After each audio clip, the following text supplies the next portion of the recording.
So I had a weird week with some unexpected travel plans.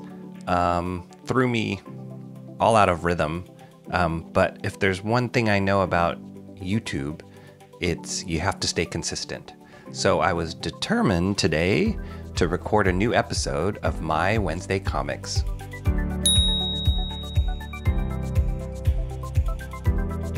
This week I had to do a little hunting to find these books, probably a combo of they were either popular or a little obscure. But first up is Batman and the Joker, the Deadly Duo, Unplugged by the legendary Marc Silvestri.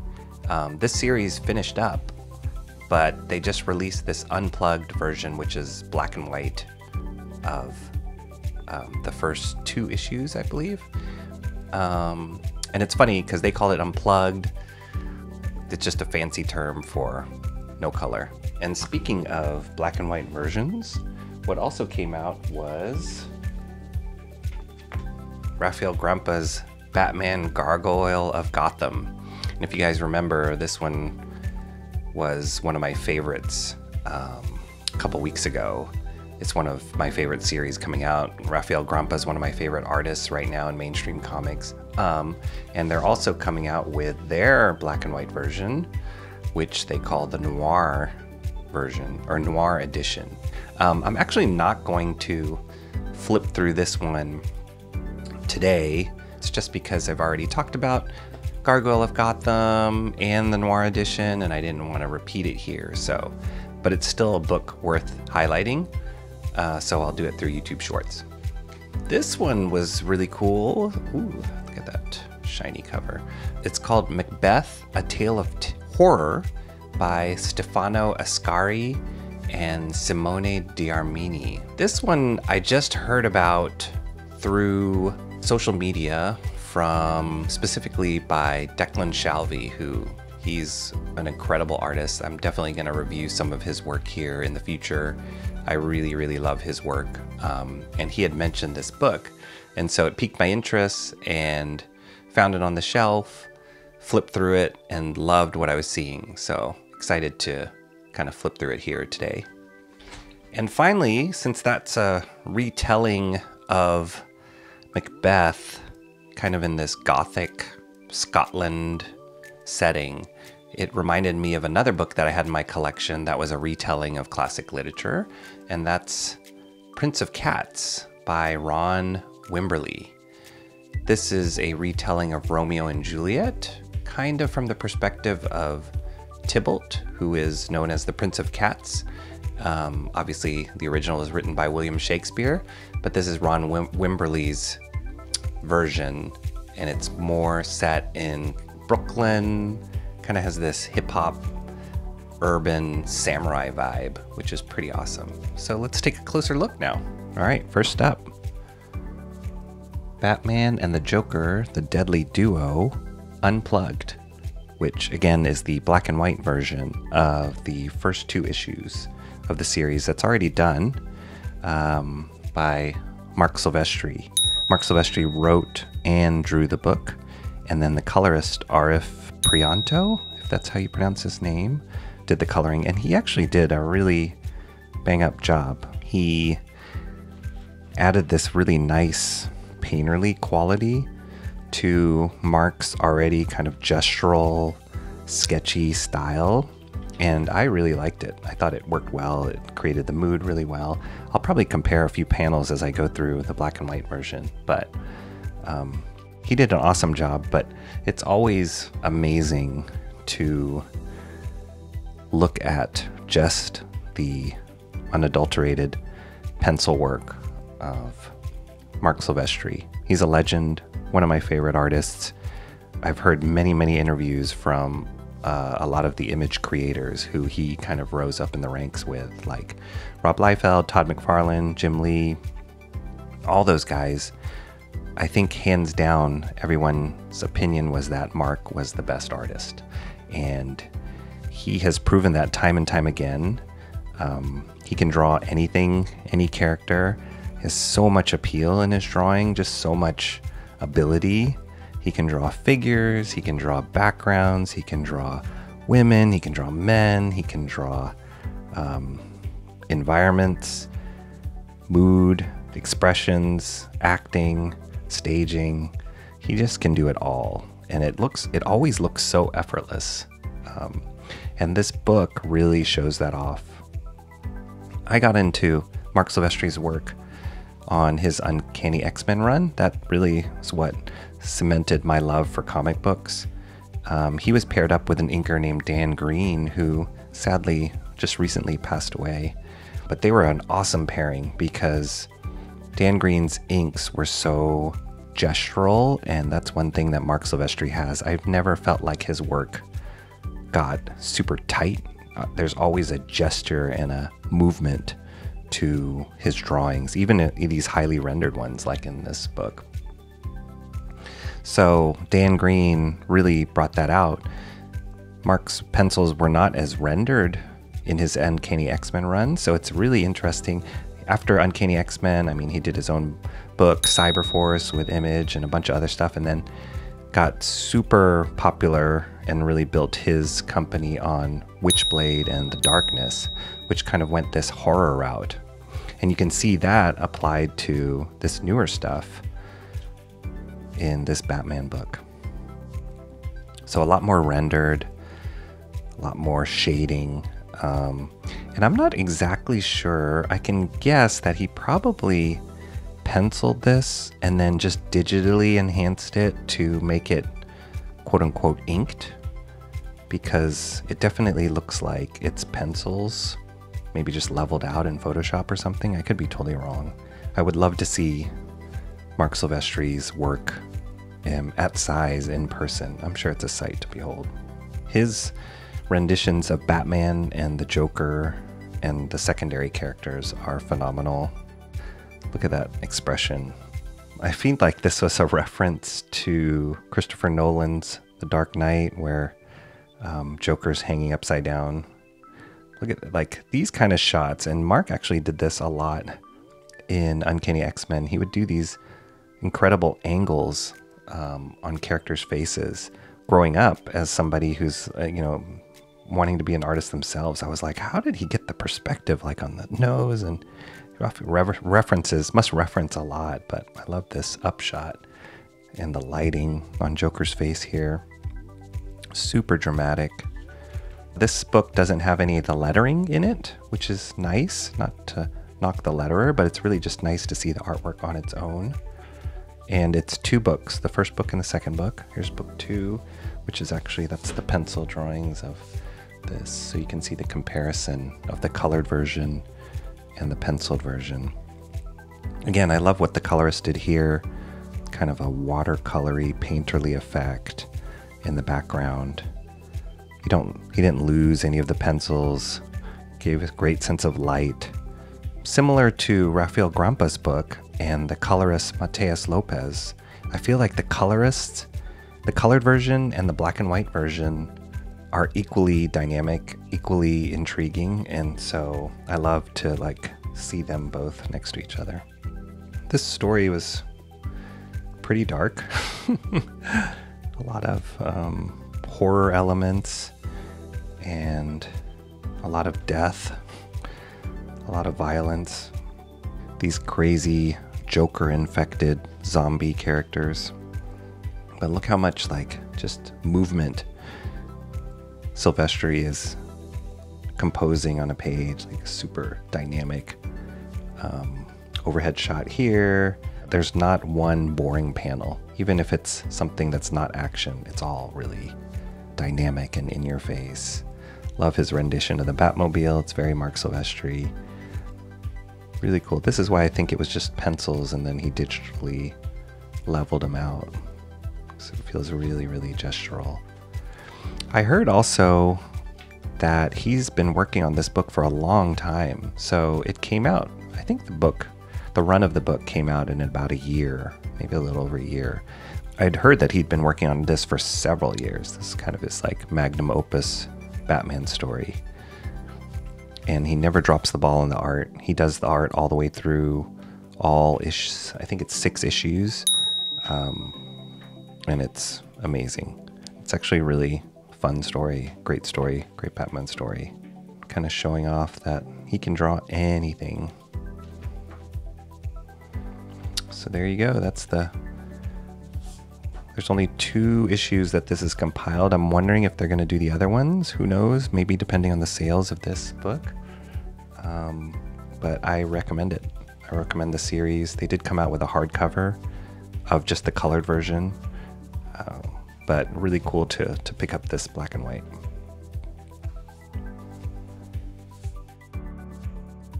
Here's Macbeth, A Tale of Horror by Stefano Ascari and Simone D'Armini. And I looked them up. I wasn't familiar with them, and they are Italian creators. As I'd mentioned before, I had heard about this from an announcement, a newsletter that Declan Shalvey puts out. I will talk about Declan Shalvey, I'm sure, in a future episode. I'm a huge fan of his work. And I guess he had worked with Simone D'Armini on a Electra Black, White, and Red story. So that's my first exposure. And so he posted about this book, and I saw some examples of the artwork, and I was like, okay, I'll check it out. And I couldn't find it in a couple stores, but then I did find one copy in one, and I flipped through it. And it was really cool. So immediately it kind of, I think because of the amounts of blacks in the inks and the style, it definitely gave off a little bit of a Hellboy vibe, and the limited palette and maybe the random crow heads in the foreground. It's very Hellboy. The artwork is very different from Hellboy. It's not as flat. I feel like it has like a totally different influence than Mignola's artwork. Feels like there's some video game influence in this. It's really cool considering that he's an Italian artist, and like I had in one of my previous videos talked about the bande dessinée from Paris, the French artist there. I feel like the Italian artists probably have their own specific influences as well. And that's why this artwork by D'Armini feels really fresh and different than what's normally out there. Immediately you can tell he is a great character designer. He's got great use of black and whites, shadows, lighting in his stuff, and how they treat color, again, probably is why you feel like Hellboy a little bit. It's very sparse and monochromatic. He uses some grays here for midtones, but other than that, color is more mood, I'd say, than representational color.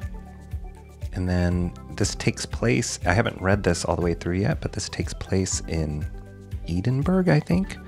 And so it's a new telling of Macbeth, kind of a modern horror gothic telling of Macbeth. But some really interesting designs here. Definitely that gothic feeling.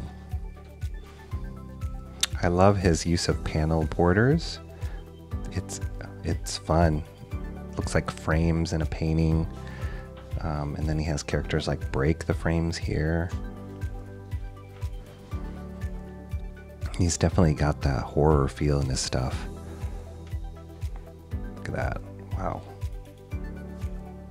What is going on? I don't remember Macbeth happening like that. Ooh, this is nice. This is a really nice panel. I think I saw this one in some advertisements.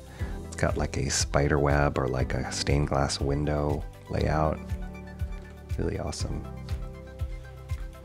I don't think this ever came out as individual issues. I think this was all just a graphic novel from the get-go, which is great.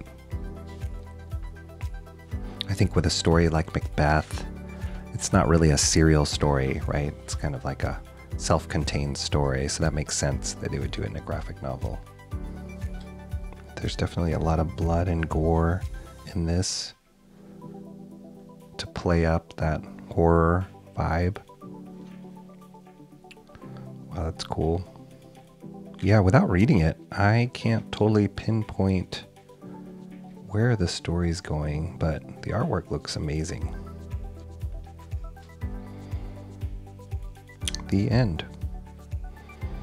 They have a little section here, like his sketchbook section. I think they were originally going to call it M the Red King, which is a really cool title, actually. Probably changed it. I don't know. Maybe I'll read why they changed it, but I really like that name. Maybe they just wanted it recognizable as Macbeth. Great designs, awesome knight designs. So very cool. I'm excited to read through that one. It's a great book. And it has a neat cover. Tale of Horror, based on the tragedy of Macbeth by William Shakespeare. And like I'd mentioned earlier, seeing something that was based on a classic literary work reminded me of this book, Ron Wimberly's Prince of Cats, which is based on Shakespeare, again, Romeo and Juliet. And this came out, I believe, in 2012. I looked up really quickly his career, and he's worked in illustration, comics, and animation as well. And you can see that in his stylistic influences. He has a anime kind of influence in his work, this like hip-hop style. I think he did some work in animation. I think he did some work on the animated remake of Black Dynamite that Titmouse did, which was very cool stylistically.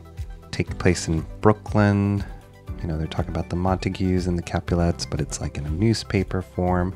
This reminds me of Baz Luhrmann's film interpretation Romeo and Juliet a little bit, with Leonardo DiCaprio and Clara Danes, where Baz Luhrmann took Romeo and Juliet but told it in like a Miami Beach, modern times with gangs.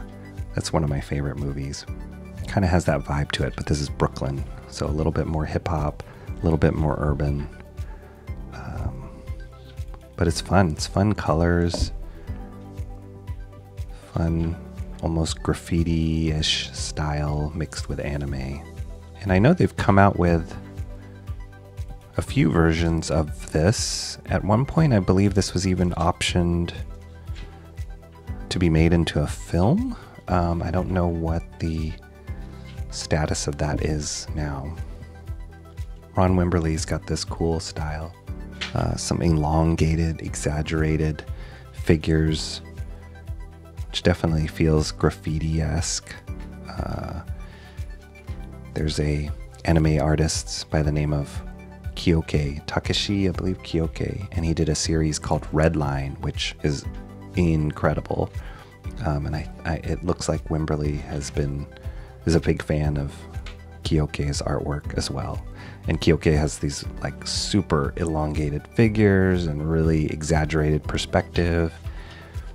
Nice spotting of blacks and shadows on the characters. I actually haven't read this in a while, so it's cool to look at it again. But it's still fresh, you know, it doesn't look dated at all. The coloring, I don't know if you guys can see this on the video, but the coloring, they have this texture on the characters that shows up. Lighter skinned characters are in the shadows. There's kind of like this paper texture that's there. This is cool. It's a cool fight. This is what reminds me of Takeshi Kyoke's work. It's like forced perspectives. There's a little bit of Aeon Flux too, you can kind of feel in there. And it looks like he's kind of keeping some of the original language here, but probably, I know he didn't keep all of it entirely like Baz Luhrmann did in the Romeo and Juliet film, but I like too how some of the moments don't have any dialogue and you're just kind of following the action, the pacing, the panel layouts, these cropped in panel layouts telling you a story without spelling out the words. There's also a little bit, I guess, that graffiti feel. There's also a little bit of Jim Mahfood feel that I get from it, that graffiti kind of finish in the work. Again, a lot of panels without dialogue. Feels very similar to some manga storytelling techniques. And that's the beauty of comics, I think. Yes, it's a marrying of words and pictures, but also there's things you can do within the panels that you can't do in any other medium. So yeah, check this out. I believe there's even an oversized version of this that came out much later. This is more of a digest size. This is like regular comic book size, and this is like it's actually an odd size. Interesting. I didn't think about that too closely of why he picked this size, but I believe they came out with a bigger format size later on. But it's worth a look. It's really cool. Not like anything out there, and I really hope that Ron Wimberly does more comics in the future. So I hope you enjoyed those books. One of the things that I got to do last week was I actually went to visit my family, and while I was there, I located a couple boxes of my old comic books from my childhood. So that was really amazing, especially now as I'm talking more and more about comics and kind of rediscovering my love of it. It was really amazing to see where my brain was at, my collector's brain was at, way back as a kid. So I decided to bring a good chunk of those books back with me, shoved them all into my suitcases, and I want to share them with you guys. I'm not exactly sure how I'm going to do that yet, whether I'm going to pre-record it and flip through them or do it on a live stream. I'm leaning towards a live stream because I would love the interaction with you guys as I kind of relive my memories. So definitely like and subscribe, share it with your friends so that you can be notified when I will do that.